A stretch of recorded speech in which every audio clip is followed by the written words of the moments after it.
We're honored to be here with Dr. Hector Butts, an associate professor with Morris Brown College in economics. But the first thing we want to get into is IPACOLA, and he's about to tell you exactly what that is. Yeah, IPACOLA stands for the Institute for Patriots of Africa, Caribbean, and Latin America. A young organization, nonprofit, that has been set up just around December of last year. The intention of IPACOLA is to encourage persons who are interested in the development of these regions, that's Caribbean, Africa, and Latin America, to make contribution via a blog in terms of ideas which identify with bettering the citizenry of these regions and countries within these regions. For example, we are looking for local solutions related to regional solutions and at the same time global solutions. In the order that persons considering local solutions first before they deal with regional solutions and then look at global solutions, but at the same time recognizing that there's an integration in terms of the three. Now you said this is a very young organization. Approximately how old is it? Approximately 3 months. Wow, that's okay. definitely young. But the concept had been born before then. Okay. Okay, are you affiliated or with other Caribbean associations at the present? I'm familiar, associating with other Caribbean associations. For example, I'm a part of the Guyana Association of Georgia, Okay. and I'm also the president of the Georgia Supreme Cricket League. Oh, really? All right. We're going to have to bring you Bring back you back on one of our sports episodes. Yes, definitely. And we would like to come and see one of your cricket matches. Oh yes, we've got a very strong program that starts on the 12th of April and finishes in the latter part of October. This weekend we have a team playing in Fort Lauderdale Really? as part of the competition between within the southeast region. Okay. Okay. We are also part of Osaka. We've gained membership recently there, and that is the United States of America Cricket Association. Right. Okay. So we are going places, and we encourage persons to come out and see us play. We play several grounds, Lithonia Park. We play along Candle Road. We play at Burdett Park, and we also play at Best Academy. That is in Lafayette Street or Road. I don't remember the last name. Now, if they forget any of the information you just gave, is there anywhere they can get more information, either on the web or via a phone number? Yes, you can visit the cricket site, and that is www.gascl.org, and you'll get information about schedules, the teams. We've got 9 teams, spreading from Tennessee down to Georgia Southern University. Wow. We've got a young team on board, and there are 7 teams within the Atlanta area. So you do get a lot of Caribbean support. We get a lot of Caribbean support, but we need more support, not only from Caribbean, but from beyond. Oh, okay. Okay, and what are some of the steps you're taking, I guess, to market this cricket league? Because I'm sure you have a group of people that's interested and don't know about it. Then you have a group of people that don't know they're going to be interested, but need to be just pulled in. There's definitely we need to do more marketing, Okay. and we're putting together a team that will be venturing out, and I'm happy for the invitation to be able to return here Oh, definitely. to definitely. discuss some aspects of that. And I think we'll keep you posted in terms of our developments every week, Okay. end of game results. Oh, In good. the meantime, I would like to go back to our Caribbean diaspora. And basically, I want to find out, what does our Caribbean people here feel? Okay, you're part of this big, fantastic organization. President Obama's time in office, how will his decision process, you think, affect our people here locally? It's an interesting question in the sense that how it affects our people means that there must be some set of commonalities that exist among our people. We can identify quickly poverty as one area, juvenile delinquency is another area, We aspire in terms of organizations to become better citizens. And one of the instruments we use for better citizens is education. Okay. I can see if we take it there from a poverty perspective, we're looking for more opportunities to be able to be employed. We're looking for educational opportunities so that we can benefit from training. And we're talking about educational opportunities which are quality-oriented opportunities. Do you see a trend right now within the Caribbean diaspora that they are being more entrepreneurs at this time?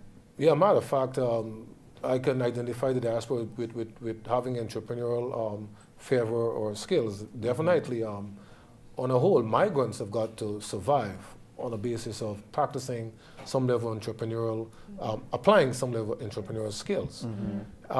More so from the perspective of the Obama administration, perhaps it is more opportunities for entrepreneurs to benefit, for example, from things like government contracts, both at the federal level and also at the state level. There is no doubt that we need to learn more in terms of how one can access those opportunities, and therefore there's an educational need there. Right. Perhaps from the perspective of being able to access grants, to be able to train, for example, women in small business need to be trained because many start business from their homes, and therefore they need to be able to acquire the know-how in terms of accounting, in terms of marketing, okay, and even in terms of enhancing their products. Now, the Small Business Association, is that a tool that we should use? Would they give us the necessary information that we need? Because they say within the first 5 years of having a successful business, you need to have all this information. Otherwise, chances are you are going to sink. So, is that organization helpful? Yes, what that organization helps. It's one of the organizations that assists businesses which operate, let's say, above board. It is necessary that records are kept. It is necessary that one understands or can demonstrate that one understands where one is going. And therefore, on presentation of proper documentation, the Small Business Association is there to give loans. Loans both for local business venture and also for international venture. Therefore, if I can say that if businesses are established whereby it's global, the Small Business Association can still assist such businesses. Right. Now, do you think, as you know, in April, President Obama is going to be in the Caribbean for the Summit of Americas, right? Now, after the summit, how do you think that President Obama is going to look at the Caribbean people here in the States? Is there going to be more bridging of the gap? Interestingly, then we'll say there's a gap, and we can talk on the content of the gap. Yeah. But I think President Obama outlook towards the Caribbean has to do with what is being presented to him. It therefore means that leaders within the Caribbean must know what it is that they want, what their goals are, what are the issues which they need to be addressed. I know one of the issues has to do with migration, and that, for example, is the deportation of persons to the Caribbean, especially those individuals who might have been born here to parents who might not have been legal, individuals who are being returned to countries that speak a different language, Right. Yes. and it is the social dislocation which occurs. Yes. A matter of fact, crime within the Caribbean has leapfrogged with the increase in deportation of persons from within the United States. So probably they may have a better managing system so they could track these youths or people who do migrate back into the Caribbean islands. Yes, I think the solution has to come from proposals made by governments within the Caribbean, Okay. because they are on the ground and they will understand more so what are those difficulties. President Obama would also be looking at how the Caribbean represent their economic needs, especially from the point of view of access to American markets. It is known that the United States approach to the WTO in terms of the entry of agricultural products within the European Union has devastated the Caribbean vis-a-vis the banana. We know that the countries like St. Lucia, St. Vincent were dependent heavily on banana. Now that industry, to a large extent, has been destroyed virtually, and therefore that has led to an increase in unemployment. Therefore, the question becomes, what is to be done? You know, we spoke. One may talk about the globalization process, but this is an example of what is involved. Other element is security, things like food security. You know, health safety in terms of the transfer and the movement of diseases, so to speak. How is that going to be looked at? And I think importantly, how the Caribbean can demonstrate unity. You know, in this world, there is the controller and the controllee. The controller, and this is a political economist statement, the controller is like the United States that has so much to offer, and therefore will dictate and determine that it receives something in return.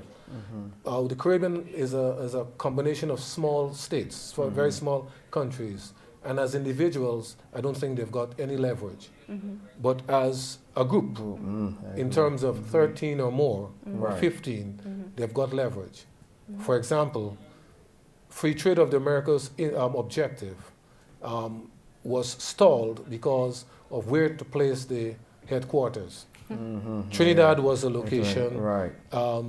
Florida, so Miami was a location, and they were even looking at Atlanta. That voting block of 15 votes would dictate where that is located. It might be interesting to see how President Obama sees the Caribbean on his return vis-a-vis the interests in terms of where the headquarters for free trade of the Americas should be. Because I believe it's something that they should move towards. And another observation is that what role would the Caribbean play in terms of power brokerage? If you observe recently, for example, Russia has been sitting planes down in Venezuela. Right. True. Right. Now that is on the U.S. Western flank, eastern flank.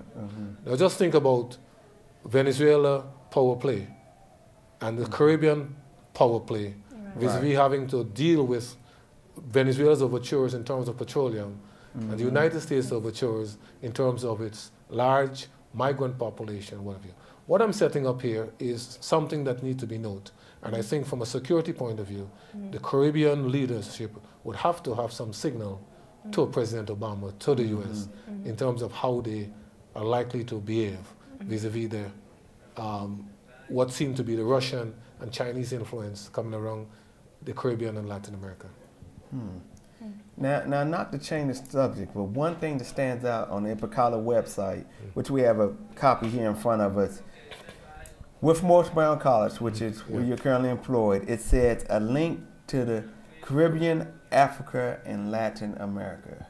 Yes. What could you expound on that? If one looks at the history of Morris Brown, you'll find that it had been embracing several individuals from the Caribbean, from Africa, and also from Latin America. Okay. Notably from the Caribbean, many persons don't know that W. Du Bois came from Haiti. Morris Brown also had one of the best hospitality program. Right. And it trained many of the staff and managers from within the Caribbean. Wow. Okay, it has had Jamaican students, it has had Guyanese students, it has had Trinidadian students. So that link is there. A matter of fact, an interesting controversial scenario is that W. Du Bois has an opposite position to Booker T. Washington in terms of the role, how to deal with blacks. Right. Really? Du Bois argues about a 10% should be looked at, while Booker T. Washington says everybody should be enclosed. That is an interesting area also to look at. Wow. Wow. Now, the follow-up question to that given, I guess you could say, Morris Brown current struggles, should the school look more to the Caribbean as far as growth or support? Yes, the school has been reaching out. It looks towards the Caribbean for support. At the moment, one of the factors against the school is it is not accredited. But we argue this. What is accreditation? I came from Guyana, University of Guyana, and I was able to enter. I was able to enter the university I applied for too. I studied in England, and the concept of accreditation was not there. It was all a matter of writing additional exam requirements and performing well on it. Therefore, education is not a function of accreditation. Education is a function of interest, integrity, and responsibility. And we are committed at Morris Brown to give that quality education. That's a good point. That is a very good point. Very good point. Yes, what I would like to ask you as well, what we as people should do to, say, overcome this recession that we're in. How we as people should group together or not group together. You know, should we? Very interesting question. Yes, grouping together is always better because economies of scale allow for better outcomes. The question is, are we capable of doing that in as rapid a manner as is required with this recession? And that is debatable because the question is also, are we poised? Were we poised to be able to absorb what it is that the President Obama presidency is putting out? And I say, are we? I'm talking, are we people of black people poised to absorb that? And I would say, no, we're not poised to absorb to the extent that we should. Okay, one more. Doctor, unfortunately, we have been given the hint that we have to be off the air, but Dr. Butts, I'd like to thank you for being on. We're definitely going to have to bring you back on to continue this conversation. Thanks again. And I appreciate being there. Thank you. Yeah. And I was going to say, Karen, I'll give you the honor of telling everyone good night. Yes, good night, and thank you for being here. I would just like to say, if you want to find more information, go to www.ipacala.org. You can go there and get much information. And register also. And Good register. point. Okay. Yes, do register. Okay? So if you want more information, please go at that website. Just look, yes. Okay, Thank you. Thank you. Very much. Je n'ai pas peur du clash, je suis un combattant. Attention, je ne suis jamais là où on m'attend. Attention, si jamais tu prétends que j'ai fait mon temps. Attention, je vais...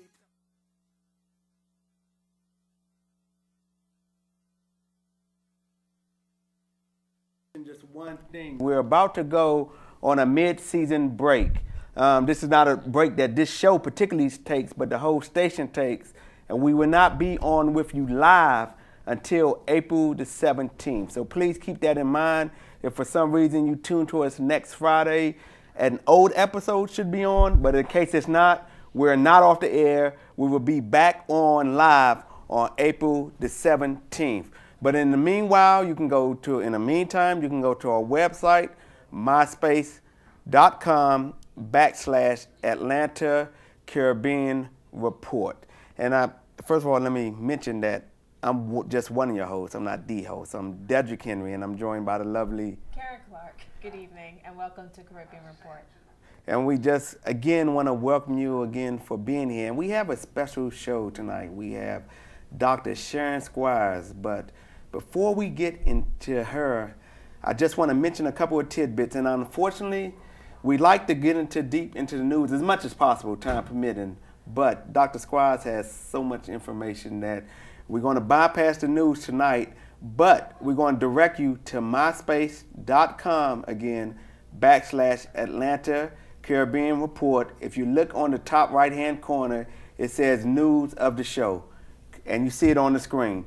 Click on that link. You will get all the news you can ask for. And also on that site, you can contact us. So please do so if you have any questions, comments, or any concerns. Please contact us through there. And one more thing I just want to mention is the phone number. If you want to call in live or if you want to call in and give a comment, you may call in at 404-873-1349. Again, that's 404, and you see at the bottom of the screen, 1349. And before I go any further, not sure if there was anything you wanted to say, Karen, to our audience. So before we go any further, let me just give you the opportunity to say whatever you have, I guess, on your chest. Oh, whatever I have. Well, we're going to have a spectacular show for them tonight, for all our viewers. We're going to educate you, inform you about the Caribbean diaspora. That's right. Yes. That's right.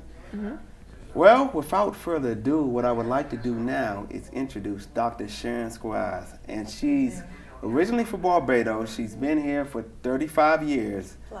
Plus 35 plus years. And oh man, she has a very extensive resume, and there's no way I can mention all of it, but even the amount that I mentioned, there's no way I can remember it in my mind, so I'm going to have to look down. I mean, she has a degree at Georgia State, among places. One of the things she does is study African American males. She was a principal. She teaches visual sociology at Cal State Dominguez. Okay, I had it right.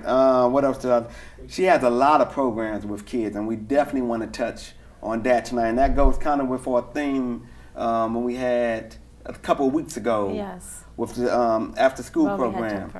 With Jennifer, correct. Yes. And let me see. And anything else that I forget? Well, I know one thing I want to mention. And you do, I hate to say you do a lot with paternity testing, but you do have a focus on that. But we're not going to touch that because for those of you that are not familiar how the show, I guess you could say, goes, the first 30 minutes of the show is Caribbean Report, which focuses on news, politics, sports, and general happenings of the Caribbean.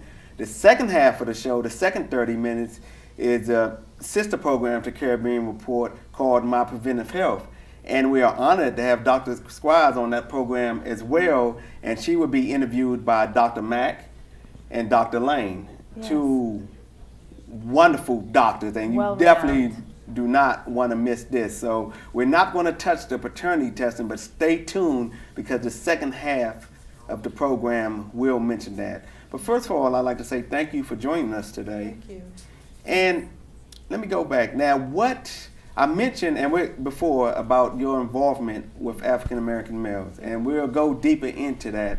But I guess my first question is, what was the driving force in becoming involved with African American males? I think it started when I started working with young kids. Okay. And I started to look at young African American boys, young Hispanic boys, and look at how they were interacting in society, social roles, and all of that stuff. So my interest kind of emerged from working with kids and looking at kids of divorce, kids of single parents, and my topics kind of emerged from that focus. Okay.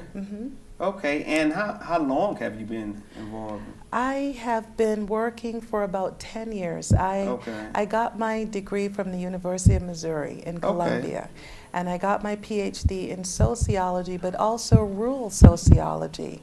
And what that has is more of a focus on community development, building programs, writing curriculum, and going out into the community and helping people make their communities better. Wow. And so I've been doing that for about 10 years. Okay. And so I still work and design programs and write curriculum as well. Okay. Okay. Now, and I hate to jump around, but a little bit we're going to be doing that. Because another thing that stood out was visual sociology. I like to talk about that because a lot of people really don't know what it is, and it's actually very new. And it comes out of anthropology. And it has to do with the recognition that we are becoming more and more of a visual society. We get our news through TV, through the internet. We operate in symbols and sound bites. And so visual sociology looks at how we use images in contemporary society. We can use images to teach. We can use images to inflame. We can use images to influence people in all different ways. And so this is one area of sociology that examines what these images mean for people. There was recently sent around the internet after Obama's presidency an image of Obama and Obama's wife and their daughter in a church, and Coretta Scott King and her daughter in a church. Right, I remember and seeing that. It's been to hundreds of people, and I could use something like that to discuss what is the symbolism between these images.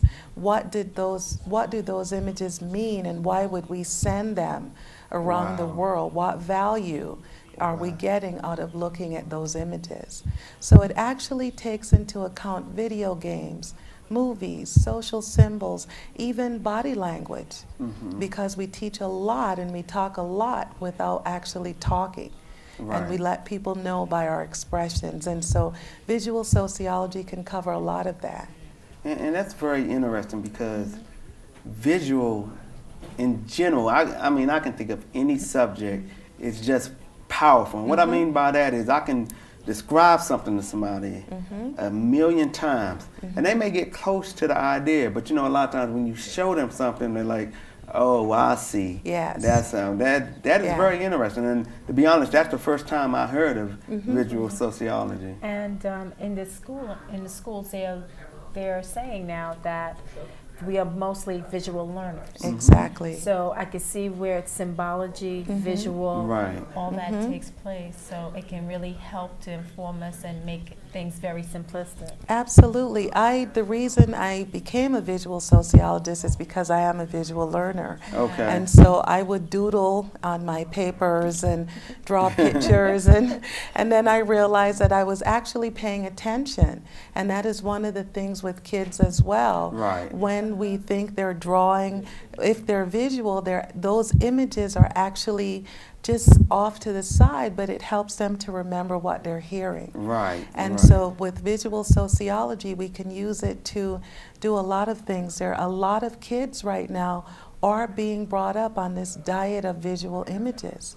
And what we're finding is that people don't even read anymore. They just look at the picture.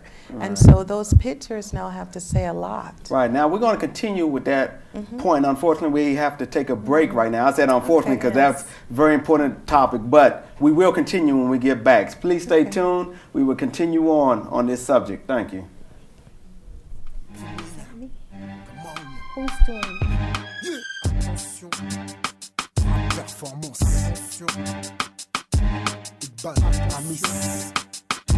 Attention. J'aurais pu dire c'est le 2, le remix ou le remake. Mon rap c'est Hollywood à Paris, c'est de la tuerie mec. Mon flow à flingue du style automatique, mais toi à l'abri quand je rate-tête. J'aurais pu dire que tu sois blood ou plus ou tout si mon rap perd pas ses tripes. Mon flow frappe n'importe où comme une balle perdue. Sa violence est aveugle, crois-le, il cogne, il perdure. Attention, j'aurais pu dire c'est de la boucherie. Un rap saignant qu'on achète que dans les boucheries. 2005, je viens casser tes bouches, m'imposer au monde comme George Bush. Attention, ça va valser. Devinez qui mène la danse. C'est le bad boy, pas le b-boy. Respecter des Kaira et des wood boy. J'aurais pu dire je vais prendre le trône car il est temps qu'ils admettent qui est le meilleur dans le rap c'est franc. Qu'ils reconnaissent qui est l'MC le plus performant. Qui a le flow coup de chlasse le plus perforant. Je n'ai pas peur du clash, je suis un combattant. Attention, je ne suis jamais là où on m'attend. Attention, si jamais tu prétends que j'ai fait mon temps. Attention, je vais écrire ce texte avec ton sang. Attention, parce que je me suis mis en mode destruction. Attention, parce que je laisse parler mes impulsions. Attention, je suis sauvage dans la compétition. Attention, ça c'est le refrain donc répétition. Attention, parce que je me suis mis en mode destruction. Attention, parce que je laisse parler mes impulsions. Attention, je suis sauvage dans la compétition. Attention, attention. J'aurais pu dire c'est danger. Attention, foulé comme les mecs de Guadada. Attention, c'est un coup de machette ça. Attention, vous pouvez pas faire ça. Attention, qui est le best? Après mon passage, mais qu'est-ce qui reste? Tu veux de la performance, si pas t'inquiète. Laisse-moi donner ça, gommer ça, je te remets ça. Attention, attention, j'aurais pu dire dans le rap je vais durer, purée, je vais tuer ça, je peux vous le jurer. Je vais inonder le marché jusqu'à le saturer, capturer le rap français après l'avoir ceinturé. Je vais le plaquer au sol, le ligoter, le torturer. Il va changer de visage normal et je vais le défigurer. Je vais drop des bombes, creuser des tombes. Je les prends tous quel que soit leur nombre. J'aurais pu dire, ils peuvent même pas imaginer le nombre de flots que j'ai pour les assassiner. Je mets à chanter, regarde-les, ils sont fascinés. Ils se demandent si du rap ou du rock and roll. Attention,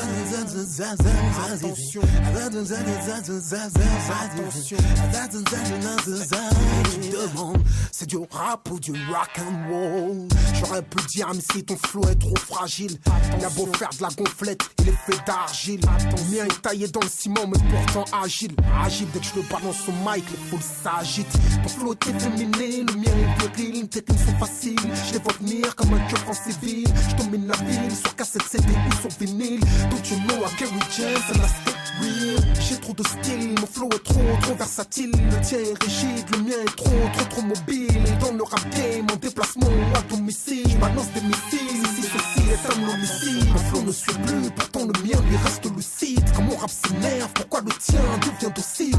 Compréhensif, pourtant le mien demeure hostile. Don't you know I'm Kerry James and I stay real. Attention, parce que je me suis mis en mode destruction. Attention, parce que je laisse parler mes impulsions. Attention, je suis sauvage dans la compétition. Attention, ça c'est le refrain donc répétition. Attention, parce que je me suis mis en mode destruction. Attention, parce que je laisse parler mes impulsions. Attention, je suis sauvage dans la compétition. Attention, attention, j'aurais pu dire c'est danger. Attention, foulez comme les mecs de Guadada. Attention, c'est un coup de machette ça. Attention, vous pouvez pas faire ça. Attention, qui est le best? Après mon passage, mais qu'est-ce qui reste? Tu veux de la performance, si pas t'inquiète. Laisse-moi donner ça, je te remets ça, je te remets ça. Écoute ça.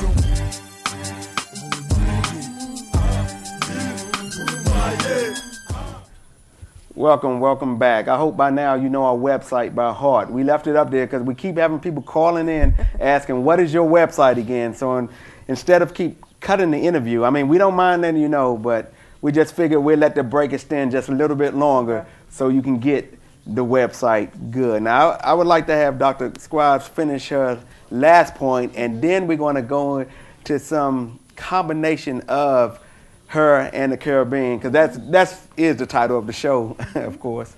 I was just saying that we are a visual society now, and it is a point where we're getting a lot of our images from TV and the media. And so this is just one reason why this area is picking up in a lot of different disciplines. Okay.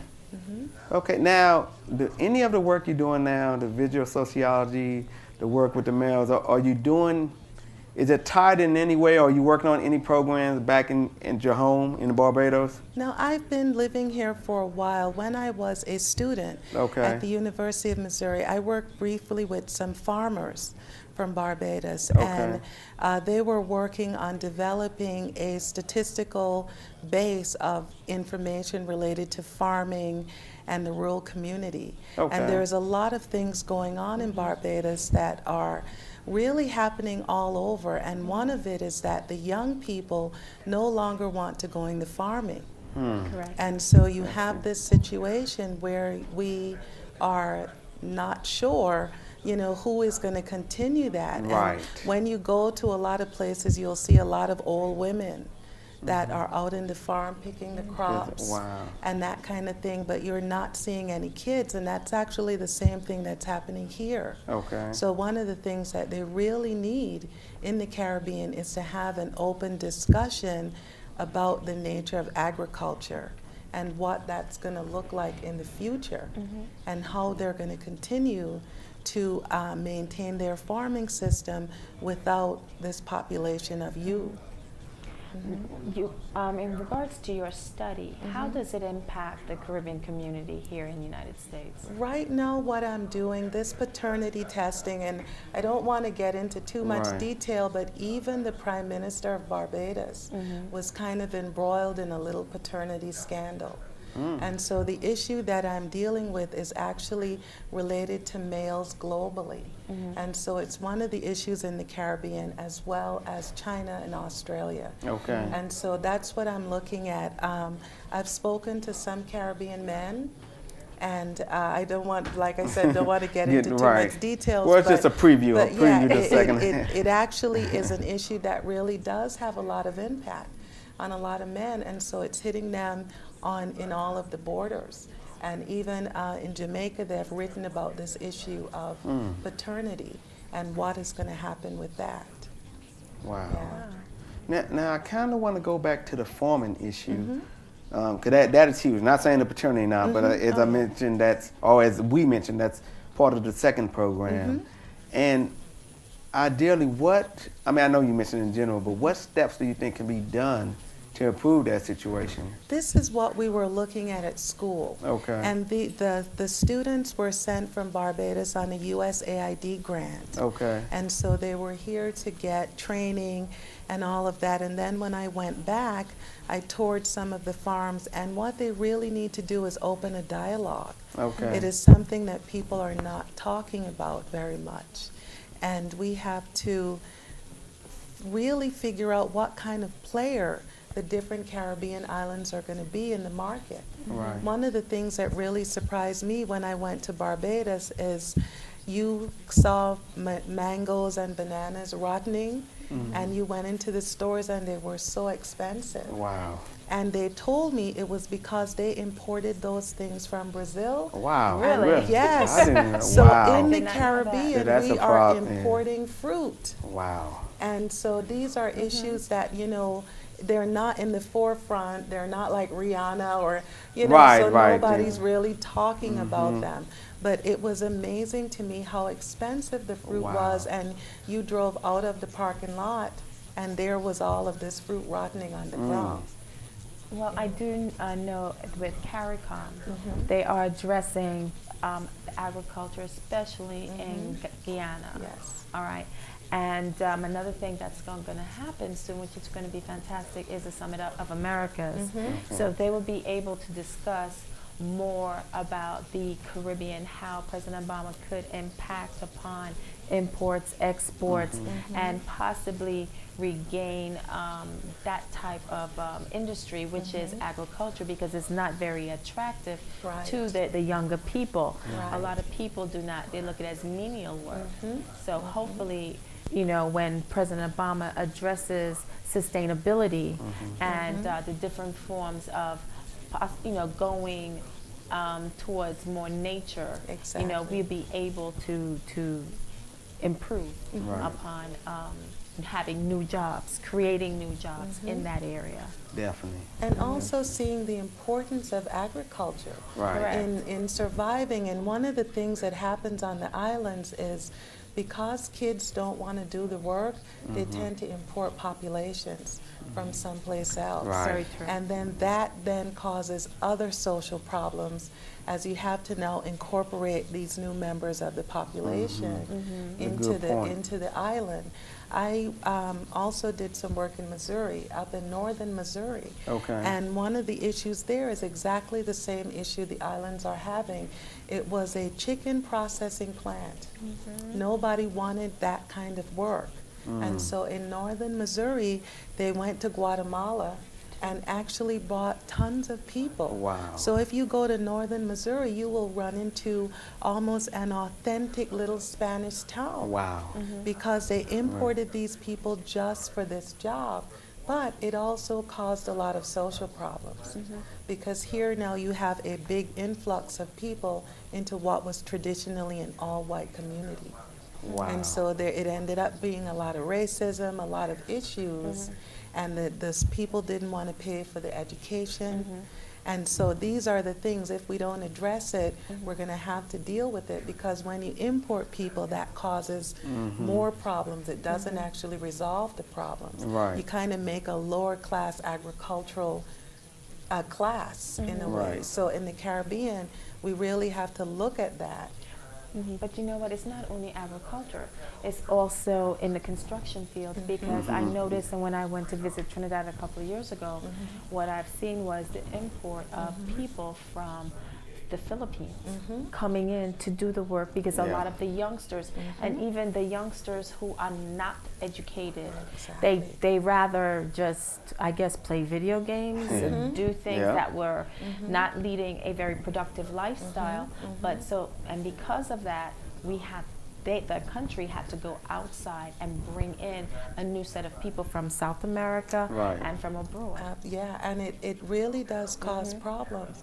And what is interesting, though, is that it is really serious here. You know, we have all of these immigration issues, and what you can see is a little model of that, where we're talking about, do we really need to have these people, you know, we're importing people, letting everybody in, but the reality is that the countries become dependent on those immigrants that actually do that labor. And so it's the same thing in the Caribbean as it is here. Oh, wow. I just, time just flies. We're actually down to our last minute. And just a quick recap for those of you who just now tuned into us.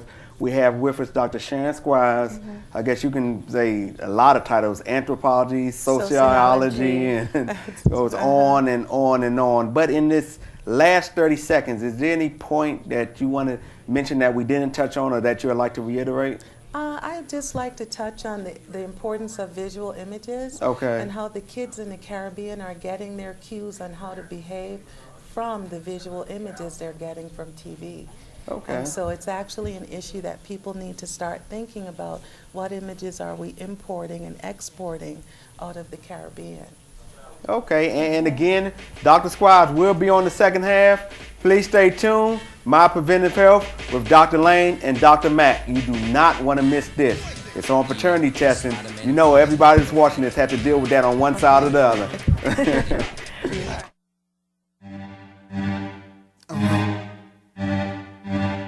Come on, yo. Gotta step to me now. Come on, yo. Yeah. Attention.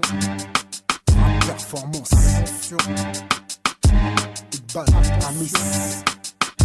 Attention. J'aurais pu dire c'est le 2, le remix ou le remake. Mon rap c'est Hollywood à Paris, c'est de la tuerie mec. Mon flow un flingue du style automatique, mais toi à l'abri quand je ratatatata. J'aurais pu dire que tu sois blood ou clips ou tout si mon rap perd pas ses tripes. Mon flow frappe n'importe où comme une balle perdue. Sa violence est aveugle, crois-le, il cogne, il perdure. J'aurais pu dire c'est de la boucherie. Un rap saignant qu'on achète que dans les boucheries. 2005, je viens casser tes bouches. M'imposer au monde comme George Bush. Attention, ça va valser. Devinez qui mène la danse. C'est le bad boy, pas le b-boy. Respecter des Kaira et des wood boy. J'aurais pu dire je vais prendre le trône car il est temps qu'ils admettent qui est le meilleur dans le rap c'est franc. Qu'ils reconnaissent qui est l'MC le plus performant. Qui a le flow Kuchlas le plus perforant. Je n'ai pas peur du clash, je suis un combattant. Attention, je ne suis jamais là où on m'attend. Attention, si jamais tu prétends que j'ai fait mon temps. Attention, je vais écrire ce texte avec ton sang. Attention, parce que je me suis mis en mode destruction. Attention, parce que je laisse parler mes impulsions. Attention, je suis sauvage dans la compétition. Attention, ça c'est le refrain donc répétition. Attention, parce que je me suis mis en mode destruction. Attention, parce que je laisse parler mes impulsions. Attention, je suis sauvage dans la compétition. Attention, attention, attention, attention, attention. J'aurais pu dire c'est danger. Attention, foulez comme les mecs de Guadada. Attention, c'est un coup de machette ça. Attention, vous pouvez pas faire ça. Attention, qui est le best. Après mon passage, mais qu'est-ce qui reste? Tu veux de la performance, il bat, t'inquiète. Laisse-moi donner ça, dégommer ça, je te remets ça. Attention, attention, j'aurais pu dire dans le rap, je vais durer. Purée, je vais tuer ça, je peux vous jurer. Je vais inonder le marché jusqu'à le saturer. Capturer le rap français après l'avoir ceinturé. Je vais le plaquer au sol, le ligoter, le torturer. Il va changer de visage, normal, et je vais le défigurer. Je vais drop des bombes, creuser des tombes. Je les prends tous, quel que soit leur nombre. J'aurais pu dire, ils peuvent même pas imaginer le nombre de flows que j'ai pour les assassiner. Je mets à chanter, regarde-les, ils sont fascinés. Ils se demandent si du rap ou du rock and roll. Attention, attention, tu demandes, c'est du rap ou du rock and roll.